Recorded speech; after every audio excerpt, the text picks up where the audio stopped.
സംസ്ഥാനത്തെ വിവാഹ സൽക്കാരങ്ങളിലും auditorium, hotel, restaurant എന്നിവിടങ്ങളിലെ പരിപാടികളിലും കേന്ദ്ര സംസ്ഥാന സർക്കാരുകളുടെ ഔദ്യോഗിക ചടങ്ങുകളിലും പ്ലാസ്റ്റിക് നിരോധിച്ച് ഹൈക്കോടതി ഉത്തരവ്.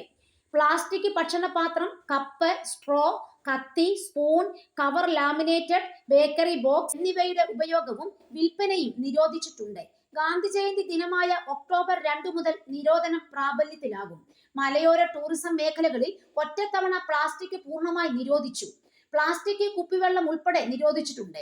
5 ലിറ്ററിന്റെ കുപ്പിവെള്ളം, 2 ലിറ്ററിന്റെ ശീതള പാനീയ കുപ്പി എന്നിവ മലയോര മേഖലയിൽ ഉപയോഗിക്കാമെന്ന് ജസ്റ്റിസ് ബെച്ചു കുര്യൻ തോമസും പി ഗോപിനാഥും അടങ്ങിയ ഡിവിഷൻ ബെഞ്ച് വ്യക്തമാക്കി.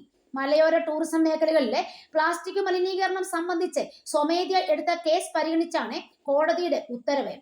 പരിസ്ഥിതി സംരക്ഷിക്കുക എന്നത് പൗരന്റെ അടിസ്ഥാന കടമയാണെന്നും പരിസ്ഥിതി ആഘാതം കണക്കിലെടുത്താണ് നിരോധനമെന്നും ഉത്തരവിൽ പറഞ്ഞു.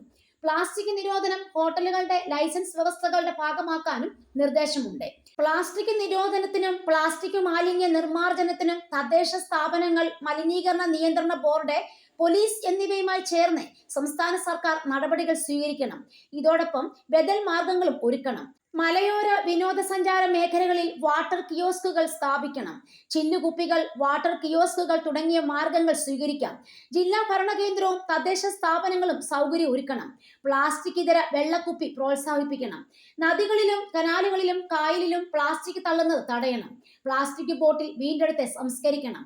പ്ലാസ്റ്റിക് മലിനീകരണത്തിൽ റെയിൽവേയെ ഹൈക്കോടതി വിമർശിച്ചു. വന്ദേ ഭാരത് ട്രെയിനിൽ വിൽക്കുന്ന കുടിവെള്ള കുപ്പികൾ തിരുവനന്തപുരത്ത് കൂട്ടമായി ഉപേക്ഷിച്ചെന്നും ഇത് കായലിലേക്കാണ് എത്തിയതെന്നും ഹൈക്കോടതി ചൂണ്ടിക്കാട്ടി. തീർച്ചയായിട്ടും നമ്മളെല്ലാവരും ഈ ഉത്തരവിനെ അംഗീകരിക്കുകയും പ്രോത്സാഹിപ്പിക്കുകയും വേണം. നമ്മുടെ നാട്ടിൽ പ്ലാസ്റ്റിക് ഉപയോഗം കംപ്ലീറ്റ് നിർത്താൻ എല്ലാവരും പരമാവധി ട്രൈ ചെയ്യണം. നമുക്ക് രോഗാവസ്ഥയിൽ നിന്നും മാലിന്യത്തിൽ നിന്നും ഒക്കെ മുക്തി നേടാൻ വേണ്ടി ഇനിയും വളർന്നു വരുന്ന നമ്മുടെ തലമുറയ്ക്ക് നല്ലൊരു പ്രചോദനമാകാൻ ട്രൈ ചെയ്യണം.